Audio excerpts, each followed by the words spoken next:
ಮೊನ್ನೆ 10ನೇ ತರಗತಿಯಲ್ಲಿ ಒಂದು ಕನ್ನಡದಲ್ಲಿ ಒಂದು ಪಾಠ ಇದೆ ಮಕ್ಕಳೇ. ಗುರೂಜಿ ಕೇಶವ ಬಲರಾಮ್ ಹೆಡಗೇವಾರ್ ಅವರು ನಿಜವಾದ ಆದರ್ಶ ಪುರುಷ ಯಾರಾಗಬೇಕು ಅಂತ ಹೇಳಿ ಪಾಠ ಪ್ರಾರಂಭ ಮಾಡಿದಷ್ಟೇ ಒಂದು ಮಗು ಎದ್ದು ನಿಂತು ಹೇಳಿದ ಉತ್ತರ, ಸರ್ ನನ್ನ ಆದರ್ಶ ವ್ಯಕ್ತಿ ನಮ್ಮ ಬೆಳ್ತಂಗಡಿಯಿಂದ ಗೌರವಾನ್ವಿತ ಶಾಸಕರು ಅಂತ ಹೇಳಿ. ನಾನು ಏನೂ ಕೇಳಲಿಲ್ಲ. ಪಾಠ ಪ್ರಾರಂಭ ಮಾಡುವಾಗ ಎದ್ದು ನಿಂತ ಮಗು ಹೇಳಿದ ಒಂದೇ ಒಂದು ಉತ್ತರ, ಸರ್ ಹರೀಶ್ ಗುಂಜ ಸರೇ ನಮ್ಮ ಆದರ್ಶ ಅಂತ ಹೇಳಿ. ಬಹುಶಃ ಇಲ್ಲಿನ ಕಾರ್ಯಕ್ರಮಕ್ಕೆ ಅವರ ಅಧ್ಯಕ್ಷತೆಯಲ್ಲಿ ಸಭಾ ಕಾರ್ಯಕ್ರಮ ನಡೀತಾ ಉಂಟು. ಬಂದಂತ ಎಲ್ಲ ಅತಿಥಿ ಅಭ್ಯಾಗತರನ್ನು ಹೂ ನೀಡಿ ಗೌರವಿಸುವಂತೆ ನಮ್ಮ ಸಂಸ್ಥೆಯ ಉಪ ಪ್ರಾಂಶುಪಾಲರಲ್ಲಿ ವಿನಂತಿಸ್ತಾ ಇದ್ದೇನೆ.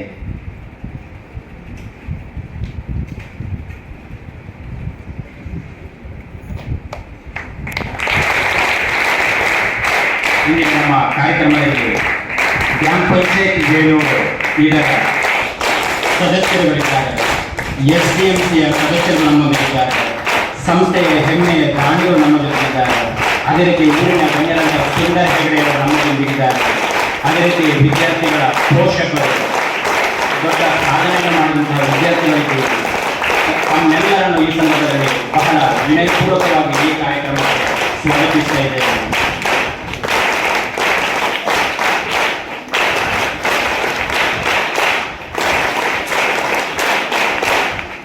ಪ್ರೀತಿಯ ಮಕ್ಕಳೇ, ಬಹಳ ಕಷ್ಟಪಟ್ಟು ನೀವು ಇಲ್ಲಿ ಕೂತಿದ್ದೀರಿ ಅಂತ ನಮ್ಮ ಗಮನ ಗೊತ್ತು ನಮಗೆ. ಇನ್ನು ಕೆಲವೇ ತಿಂಗಳುಗಳಲ್ಲಿ ನಾವು ಹೊಸ ಒಂದು ಸಂಸ್ಥೆಗೆ ನಾವು ಅಲ್ಲಿ ಪಾದಾರ್ಪಣೆಗೊಳ್ಳಿದ್ದೇವೆ. ಈಗಾಗಲೇ ಎಲ್ಲ ಕೆಲಸ ಕಾರ್ಯಗಳು ಬಹಳ ಭರದಿಂದ ಸಾಗ್ತಾ ಇದ್ದೇವೆ. ಇದರೊಂದಿಗೆ ಇಂದಿನ ಮಕ್ಕಳೇ ಮುಂದಿನ ಪ್ರಜೆಗಳು, ನಮ್ಮ ಪ್ರಜಾಪ್ರಭುತ್ವದ ಆಧಾರ ಸ್ತಂಭಗಳು ತಾವೇ.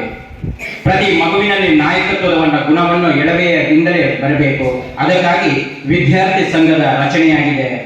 ಮೊಬೈಲ್ ಆ್ಯಪ್ ಮೂಲಕ EVM ಮೂಲಕವೇ 560 ವಿದ್ಯಾರ್ಥಿಗಳು ತಮ್ಮ ಹಕ್ಕನ್ನು ಚಲಾಯಿಸಿ ತಮ್ಮ ನಾಯಕರನ್ನು ಆಯ್ಕೆ ಮಾಡಿದ್ದು, ಇದರ ಜೊತೆಗೆ ವಿವಿಧ ಸಂಘಗಳು ಕೂಡ ಇವತ್ತು ದೀಪ ಬೆಳಗಿಸುವುದರೊಂದಿಗೆ ವಿದ್ಯುಕ್ತವಾಗಿ ಉದ್ಘಾಟನೆಗೊಳ್ಳಿದೆ.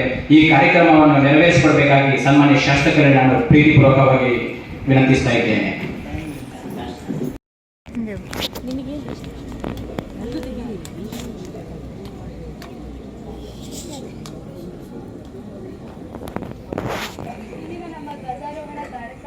ನಾವು ನೆರವೇರಿಸಿಕೊಳ್ಳಬೇಕಾಗಿ ಕೇಳಿಕೊಳ್ಳುತ್ತೇವೆ.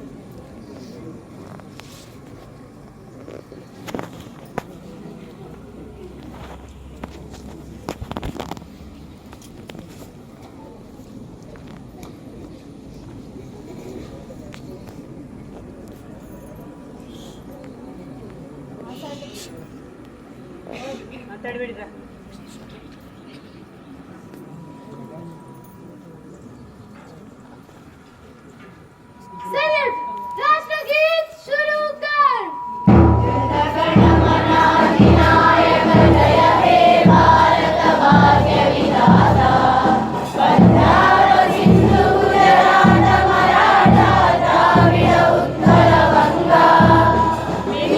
हिमाचल यमुना गंगा उच्चल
ಎಲ್ಲರಿಗೂ ಸಲ್ಲಿಸುತ್ತಾ ಇವತ್ತಿನ ಈ ಕಾರ್ಯಕ್ರಮಕ್ಕೆ ಆಗಮಿಸಿರುವಂತಹ ನಮ್ಮ ಸಂಸ್ಥೆಯನ್ನು ನಿರಂತರವಾಗಿ ಪ್ರೋತ್ಸಾಹಿಸ್ತಾ ಇರುವಂತಹ ದಾನಿಗಳು,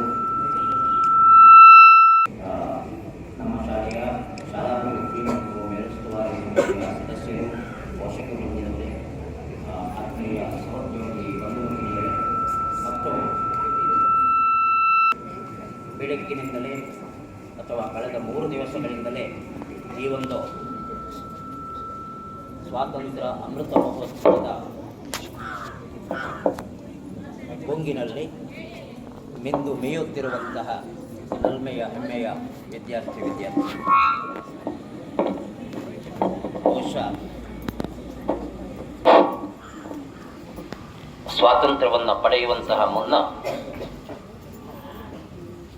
ಅದೆಷ್ಟೋ ಜನ ಹಗಲು ರಾತ್ರಿ ಈ ದೇಶ ಸ್ವತಂತ್ರ ದೇಶ ಆಗಬೇಕು, ವಿದೇಶಿಯರ ದಾಸ್ಯ ಶೃಂಖಲೆಯಿಂದ ಮುಕ್ತವಾಗಬೇಕು ಎನ್ನುವಂತಹ ಕನಸನ್ನು ಕಾಣ್ತಾ ದೈಹಿಕವಾಗಿ, ಮಾನಸಿಕವಾಗಿ, ಬೌದ್ಧಿಕವಾಗಿ, ಆರ್ಥಿಕವಾಗಿ ದೇಶಕ್ಕಾಗಿ ತಮ್ಮ ಸರ್ವಸ್ವವನ್ನು ಸಮರ್ಪಣೆ ಮಾಡಿದ ಅನೇಕ ಮಹನೀಯರನ್ನು ನೆನಪಿಸಿಕೊಳ್ಳುವಂತಹ ದಿನ ಇದು. ಅದರಲ್ಲೂ ಕೂಡ ನೀವೆಲ್ಲರೂ ಕೂಡ ಭಾಗ್ಯವಂತರು. ಯಾಕೆಂದರೆ 75ನೇ ವರ್ಷದ ಆಚರಿಸ್ತಾ ಇರುವಂತಹ ಸೌಭಾಗ್ಯ ನಿಮ್ಮ ಪಾಲಿಗೆ ಬಂದೊದಗಿದೆ. ಸುವರ್ಣ ಮಹೋತ್ಸವ ಅಂದರೆ 50ನೇ ವರ್ಷದ ಆಚರಣೆ 25 ವರ್ಷ ಹಿಂದೆ ಆಗಿರುವಂಥದ್ದು. ಆಗ ನೀವ್ಯಾರೂ ಈ ಲೋಕದಲ್ಲಿ ಇರಲಿಲ್ಲ. ಮುಂದೆ ಶತಮಾನೋತ್ಸವವನ್ನು ಆಚರಿಸುವಂತಹ ಭಾಗ್ಯ ನಿಮಗೆ ಖಂಡಿತ ಇದೆ. ಆ ಭಾಗ್ಯ ನಿಮ್ಮದಾಗಲಿ. ದೇವರು ನಿಮಗೆ ಆಯುಷ್ಯ, ಆರೋಗ್ಯ ಕೊಡಲಿ. ಅದರ ಜೊತೆಗೆ ಈ ದೇಶಕ್ಕಾಗಿ ಸಮರ್ಪಣೆ ಮಾಡಿದಂತಹ ಅದೆಷ್ಟೋ ವೀರರನ್ನು, ಜನನಾಯಕರನ್ನು, ವೀರ ವನಿತೆಯರನ್ನು ಸ್ಮರಿಸಿಕೊಳ್ಳುವಂತಹ ದಿವಸ ಇದು. ಅದರ ಪ್ರತೀಕವಾಗಿ ಇವತ್ತು ನಮ್ಮ ಮಕ್ಕಳು ಕೂಡ ಅವರದ್ದೇ ಒಂದು ಪ್ರತಿಬಿಂಬದ ರೂಪದಲ್ಲಿ ಇವತ್ತು ಚಂದದ ದಿರಿಸುಗಳನ್ನು ಧರಿಸಿ ಬಂದಿದ್ದಾರೆ. ಅದು ದೇಶ ಪ್ರೇಮದ ಒಂದು ಉತ್ಸಾಹ. ಎಲ್ಲ ಮಕ್ಕಳಿಗೂ ಅವಕಾಶ ಇದೆ, ಆದರೆ ಕೆಲವು ಮಕ್ಕಳು ಮಾತ್ರ ಅದನ್ನೊಂದು ನಾನು ಭಾಗವಹಿಸಬೇಕು, ನನ್ನ ದೇಶ ಪ್ರೇಮವನ್ನು ವ್ಯಕ್ತಪಡಿಸಬೇಕು ಎನ್ನುವ ಉತ್ಸಾಹದಿಂದ ಮುಂದೆ ಬಂದಿದ್ದಾರೆ. ಅವರಿಗೆ ವಿಶೇಷವಾಗಿ ಅದಕ್ಕೆ ಪ್ರೋತ್ಸಾಹ ನೀಡಿದಂತಹ ತರಗತಿ ಶಿಕ್ಷಕಿಯರಿಗೂ ಕೂಡ ವಿಶೇಷವಾದ ಅಭಿನಂದನೆಗಳು. ಅದರ ಜೊತೆಯಲ್ಲಿ ನಮ್ಮ ಕೆಲವೆಲ್ಲ ವಿದ್ಯಾರ್ಥಿಗಳು ಮೊನ್ನೆಯಿಂದಲೇ ಆ ಒಂದು ದೇಶ ಪ್ರೇಮವನ್ನು ವ್ಯಕ್ತಪಡಿಸುವ ರೀತಿಯಲ್ಲಿ ವಿವಿಧ ರೀತಿಯ ಆಕೃತಿಗಳು, ಚಿತ್ರಪಟಗಳು, ಆಮೇಲೆ ಆ ಬ್ಯಾಂಡ್ ಸೆಟ್ ಹೊಡೆಯೋದ್ರಲ್ಲಿ ಕೂಡ ಏನೋ ಒಂದು ರೀತಿಯ ಉತ್ಸಾಹ, ಅದು ದೇಶ ಪ್ರೇಮವನ್ನು ವ್ಯಕ್ತಪಡಿಸುತ್ತದೆ. ಹಾಗೆ ಇನ್ನು ಕೆಲವರು ವ್ಯಕ್ತಪಡಿಸದೆ ತಮ್ಮ ಮನಸ್ಸಿನಲ್ಲೇ ಇಟ್ಟುಕೊಂಡಿರಬಹುದು. ಅಂತೂ ದೇಶ ಪ್ರೇಮ ಎಲ್ಲರಿಗೂ ಇದೆ. ಹಾಗಾಗಿ ಎಲ್ಲರಿಗೂ ಕೂಡ ಈ ಸಂದರ್ಭದಲ್ಲಿ ವಿಶೇಷವಾದ ಅಭಿನಂದನೆಗಳನ್ನು ಸಲ್ಲಿಸ್ತಾ, ಈ ಒಂದು ಸ್ವಾತಂತ್ರ್ಯಕ್ಕಾಗಿ ಶ್ರಮಿಸಿದಂತಹ ಆ ವೀರ ನಾಯಕರ ಮತ್ತು ವನಿತೆಯರ ಜೀವನ ಯಶೋಗಾಥೆಗಳನ್ನು ತಿಳಿದುಕೊಂಡು ಅವರ ಒಳ್ಳೆಯ ಧ್ಯೇಯಗಳು, ಉದ್ದೇಶಗಳು ಅದನ್ನು ನೀವು ನಮ್ಮ ಜೀವನದಲ್ಲಿ ಅಳವಡಿಸುವುದರ ಮೂಲಕ ನಾವು ನಮ್ಮ ದೇಶದ ರಕ್ಷಣೆಗಾಗಿ ಕಟಿಬದ್ಧರಾಗೋಣ. ಹಾಗಾಗಿ ದೇಶದಲ್ಲಿ ನಡೆಯುವಂತಹ ಅನೇಕ ಸಮಸ್ಯೆಗಳಿಗೆ ಅದಕ್ಕೆ ಮುಕ್ತಿ ಹಾಡುವುದಕ್ಕೆ ನಾವು ಇವತ್ತು ಒಂದು ಹೆಜ್ಜೆ ಮುಂದೆ ಇಡೋಣ ಅಂತ ಶುಭಾಶಯವನ್ನು ಹೇಳುತ್ತಾ ತಮಗೆಲ್ಲರಿಗೂ ಕೂಡ ಮಗದೊಮ್ಮೆ ಸ್ವಾತಂತ್ರ್ಯ ಅಮೃತ ಮಹೋತ್ಸವದ ಶುಭಾಶಯಗಳು.